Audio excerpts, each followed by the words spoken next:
आकाशवाणी मुंबई केंद्र सादर करीत आहे गौरी देशपांडे लिखित गोप या कादंबरीचं अभिनाट्य वाचन. संगीत परीक्षित भातखंडे. सादरकर्त्या उमा दीक्षित. आज ऐकूया गौरी देशपांडे लिखित गोप या कादंबरीच्या अभिनाट्य वाचन मालिकेचा भाग 3.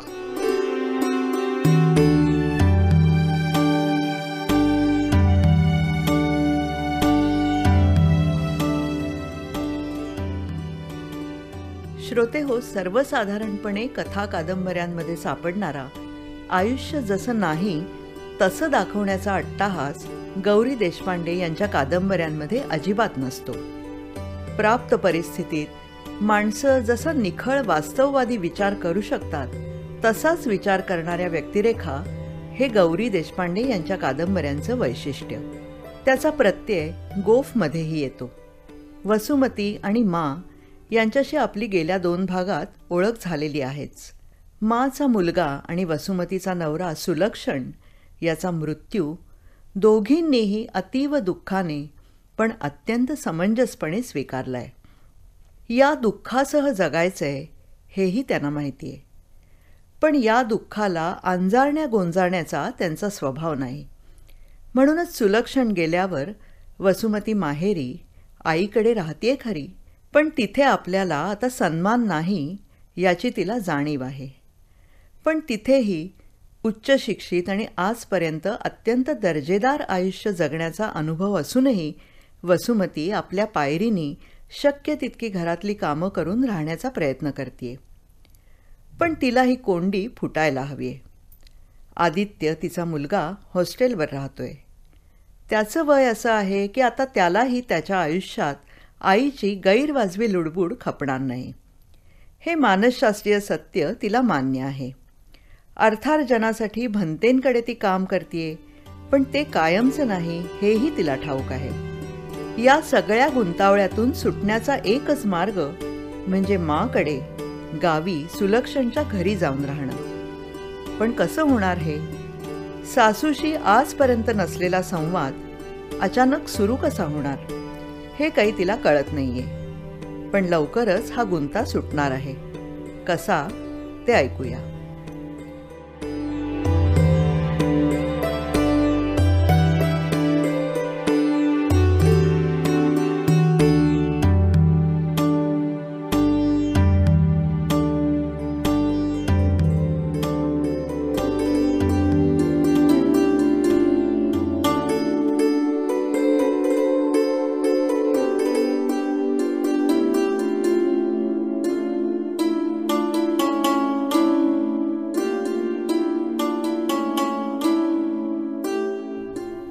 आदित्याच्या जन्मानंतर माझा जीव हरकून गेला.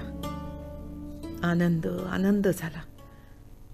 वसुमतीला प्रथम पाहिल्यावर म्हटलं होतं, कुणी सांगावं, मुलं नकोतच व्हायला असं म्हणणाऱ्यांपैकी असायची ती एखाद वेळेस. आणि जरी सर्व परिस्थिती पाहता तशा म्हणण्याबद्दल पोटातून सहानुभूती वाटली तरी सांगावंसंही वाटलं की बाई, शक्य तर होऊ दे पोर. निरनिराळ्या कठीण प्रसंगी पोरांच्याकडे बघून पुढचा दिवस काढायचं बळ येतं. पण मी काहीही म्हणायच्या आत आदित्याचा जन्म झाला.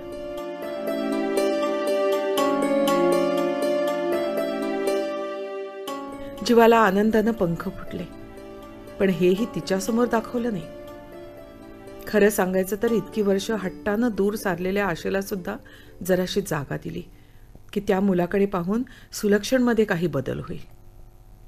पहिली काही वर्ष तो बदल सुद्धा दिसला आणि अगदी न विसरता रोज त्या तिघांसाठी 3-3 दिवे लावताना देवाला म्हटलं, बाबा, इतक्या वाट बघण्याचं चीज केलंस. पण फुका म्हटलं ते.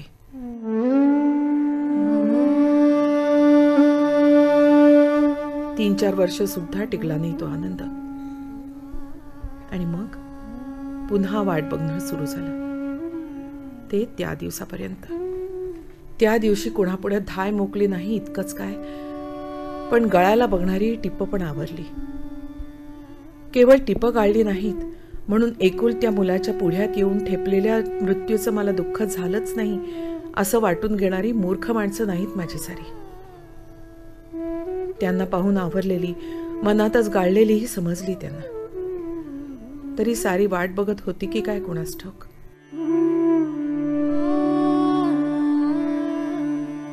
पण हातात पिशवी घेऊन एकटीलाच गाडीतून उतरताना पाहून रघुनाथ चकित आणि मग खट्टूही झालेला दिसला. धुणं धुवायच्या दगडावर जाऊन बसले आणि अंजनाला हाक मारून म्हटलं, डोक्यावर घागर ओत बाळा, आणि सुतक सोडलं.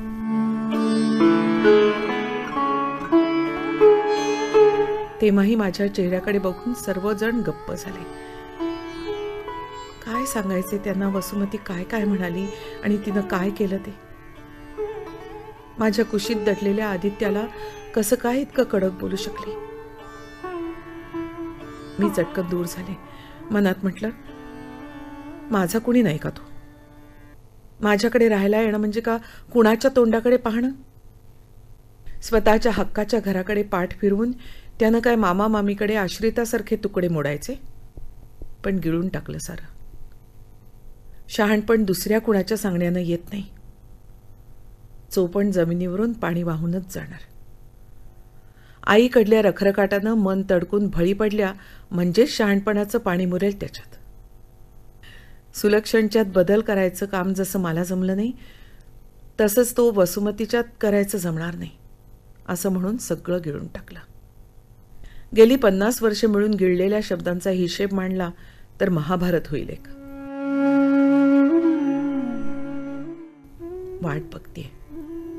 वाट बघतीये वाट सापडेल म्हणून, आणि माझ्याबरोबर हे माझे सारे जणपण. आता सापडेल बघा वाट असं आता रघुनाथला सांगितलं तेव्हा किती उजळला चेहरा. अजून त्या माझ्या दुसऱ्या आनंदाची काही बातमी कशी नाही.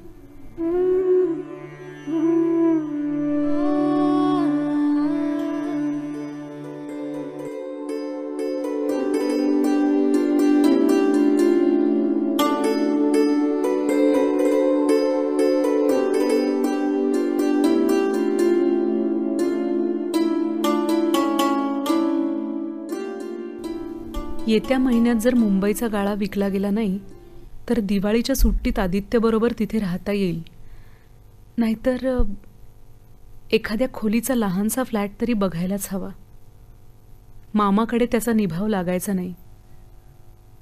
जाणल्यासारखं म्हणाला, दिवाळीच्या सुट्टीत माजींकडे जाऊया का? चमकून त्याच्याकडे बघून म्हणाले, बघूया काय जमतं ते.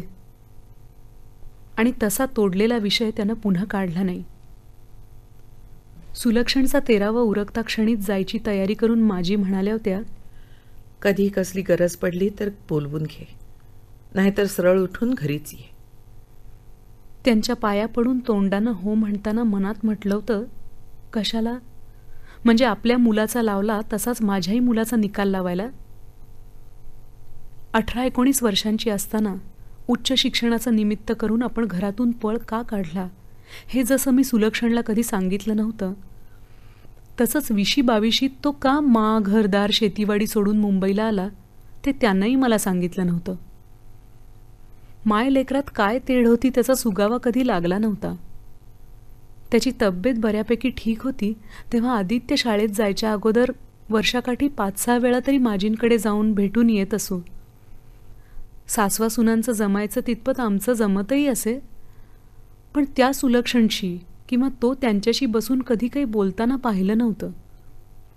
इतकं माझं आणि आईचं पटत नाही तरी भांडायसाठी तरी आम्ही दोघी बोलतो वाटायचं.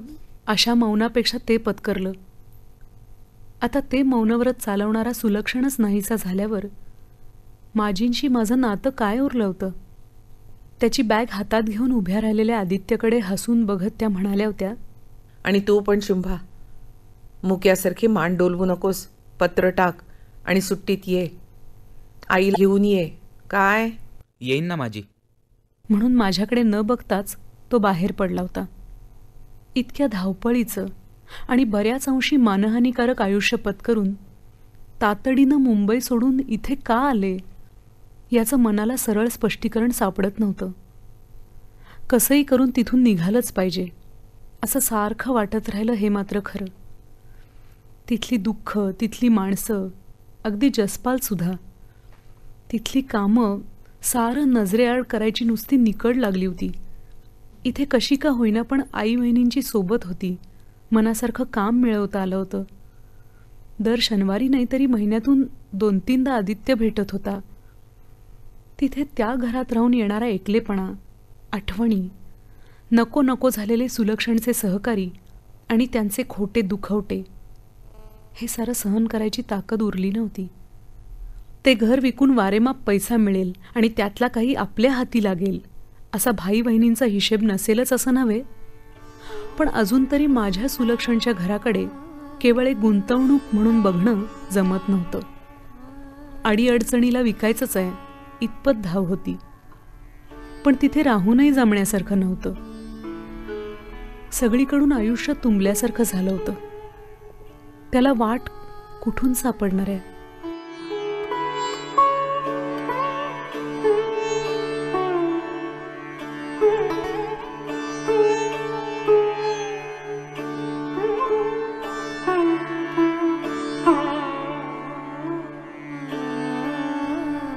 आईकडे गेल्यानंतर महिनाभरातच पत्र लिहिलं वसुमतीनं की ठीक चाललंय. सकाळच्या कॉलेजात टेम्परवारी नोकरी मिळाली आहे. आदित्याला जवळजवळ दर शनिवार रविवार भेटायला जाते वगैरे. माझा जीव आणखी आक्रसला. वाटलं होतं की आईकडे काही बसतान बसत नाही हे लवकरच लक्षात येईल तिच्या. जागा तरी कुठे आहे? आणि जी काय थोडी आहे त्यात तिला दाटीवाटीनंच सामावून घेणारी माया पण पडेल त्या कामाचं खेचर बनवली असेल एव्हानं. कसं काय चालवून घेते की नाहीच माझ्याकडे यायचं या एका ब्रीदाला धरून आहे. इथून समजत नाही इतक्या तडी तातडीनं गेलीच का ती आईकडे. 20 वर्षात आईशी भांडणाखेरीज शब्द नाही आणि आता तीच का हवीशी झाली? काय जो आमचा गेल्या 10-12 वर्षात संबंध आला त्यात गोडवा नसला तरी निदान आटपाट लौकिक होता. कधी कडू शब्द नव्हता, कधी कधी एकमेकींची कसली काही गरज निभावणं पण होतं. आणि आता ही आईकडे राहून नोकरी करायला लागली आहे. काय समजायचं मी? माझ्याकडे पाठ फिरवले म्हणून? मी नाही तिला जाऊ देणार. माझ्या आदित्यानं इथंच यायला पाहिजे आणि म्हणून तिनंही. नसताच तो जन्मला तर मग दिली असती सोडून. कितीही तिच्याबद्दल सहानुभूती वाटली तरी काय काय कडाकड कडू बोलते ते कशाला आता म्हातारपणी ऐकायचं म्हणून पंचायत नसती केली. पण तो आहे ना, जेव्हा जेव्हा प्रत्येक वेळी कशाला मरायला धडपडतोय असं वाटलं तेव्हा कोणातरी पोरानं उभारी दिली. सुलक्षण जन्मायचा होता म्हणून तेव्हा तग धरला आणि मग तो निघून सोडून गेल्यावर परत नुसते दिवसांमागून दिवस काढत होते तेव्हा आदित्य. आता पुन्हा तुम्ही मला चान्स देणार नाही बाबांनो. हे असं सोडून जमणार नाही. काहीतरी करायला पाहिजे हे उमजत होतं, पण काय? कसल्या तरी कुणाच्या तरी कारणानं कोंडीतून मार्ग काढायला पाहिजे असं स्वतःशी म्हणता म्हणता एकदम जसपालच आला नजरेसमोर आणि त्याच जोसात त्याला फोन लावला. खूपच चमकला होता, पण तरी बराच वेळ बोलला. सारं काय तर माझी धीर धरा, वाट बघा, मीही प्रयत्न करतोय, सारं काही योग्य वेळी ठीक होईल. गडी माणूस असंच बोलतो. माणसा माणसात भस्कन हात घालून तडाख्यानं काही करायला त्यांना आवडत नाही. होईल काय व्हायचं ते योग्य वेळी म्हणे. अरे बाबा, मला तुझ्या इतका वेळ नाहीये ना. काय व्हायचंय ते आत्ता येत्या 1-2 वर्षात व्हायला पाहिजे. तरी पण त्याच्याशी बोलल्यावर जरा बरं वाटलं. तो पण आदित्याला मधून भेटतो हे कळल्यावर तर आणखीनच. पोरावर पुरुष माणसाचं लक्ष आहे म्हटल्यावर हायसं वाटलं. आता हे वसुमतीला म्हणायचं नसतं ते त्यालाही ठाऊक आहे, पण आता धरतेच आहे धीर. आहे काय दुसरं धरायला?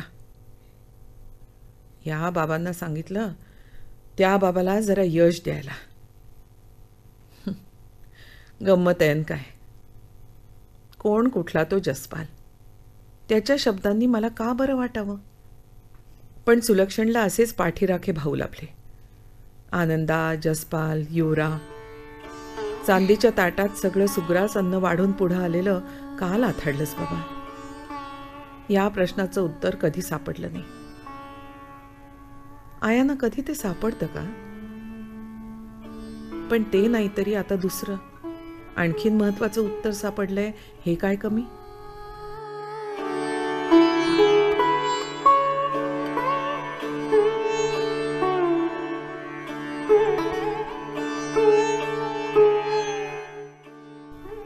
भाई, वहिनी आणि आई परत निघाले तेव्हा घाईनं बॅग भरली आणि जसपालच्या हातात चाव्या आणि अंगावर घर टाकून त्याला म्हटलं, भेटायला येऊ नकोस प्लीज, मी बोलावेपर्यंत.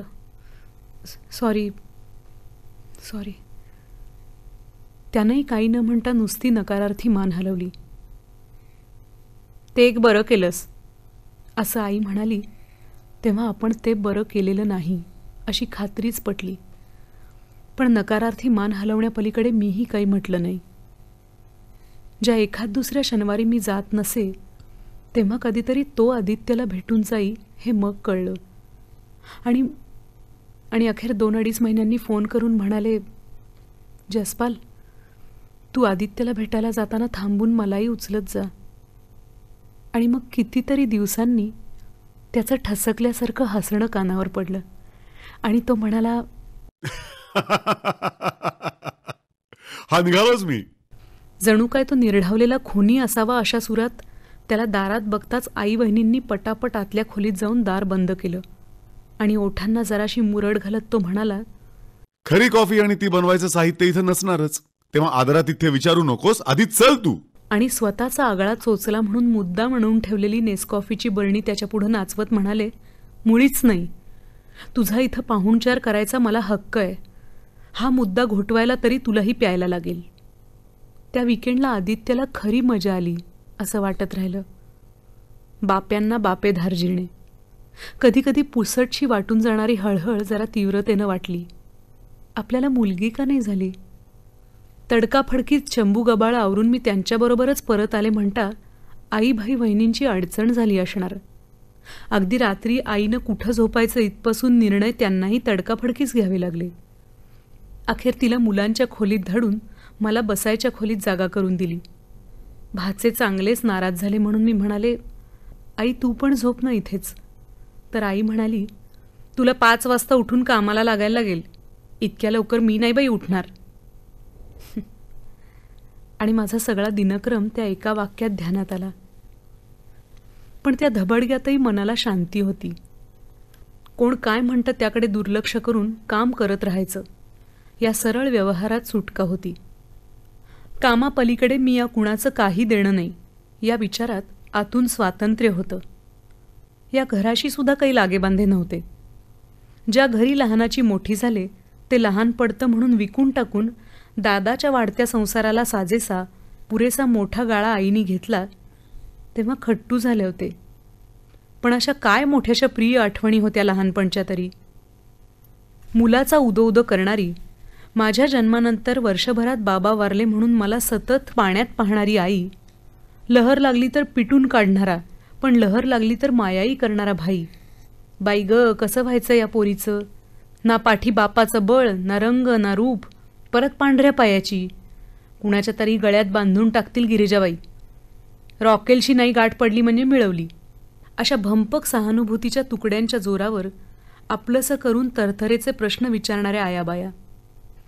इथे आता कसलेच काही लागेबांधे नाहीत हेही बरं आहे. आणि मग एका दुपारचं आवरून भाजी मोडत बसले असताना दाराची घंटा वाजली. उघडलं तर शेजारची कांती. येऊन बसून तिनं पण भाजीला हात घातला. जरा इकडचं तिकडचं बोलल्यावर म्हणाली, वसुमती, या भाकड कामापेक्षा दुपारचे 3 तास भंतेंचं काम करशील? भंते? आमचे गुरु म्हण. म्हणजे कोण? तुला काहीच माहिती नाही?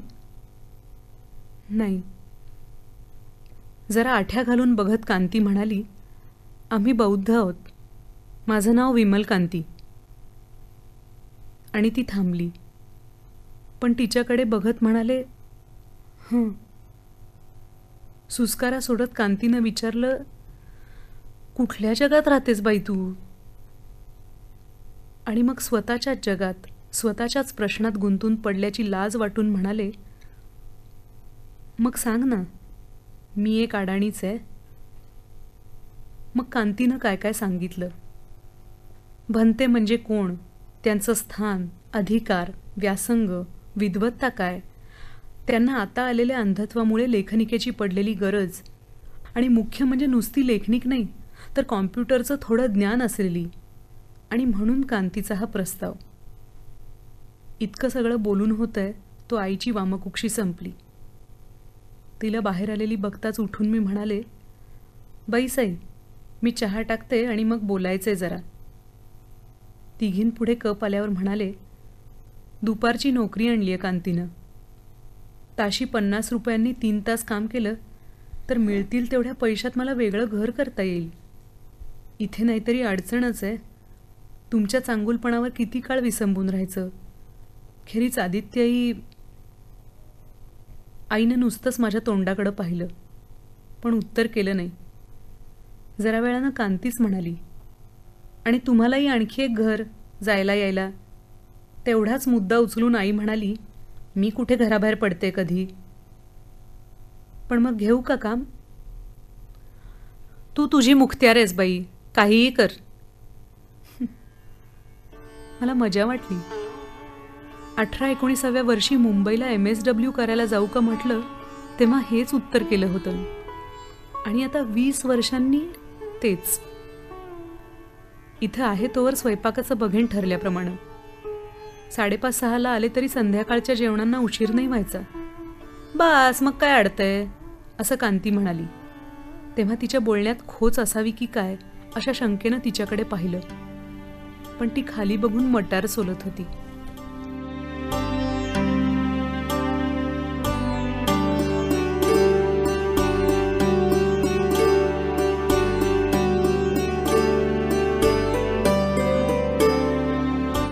श्रोते हो, आत्ताच आपण ऐकत होतात गौरी देशपांडे लिखित गोप या कादंबरीच्या अभिनाट्य वाचन मालिकेचा भाग 3.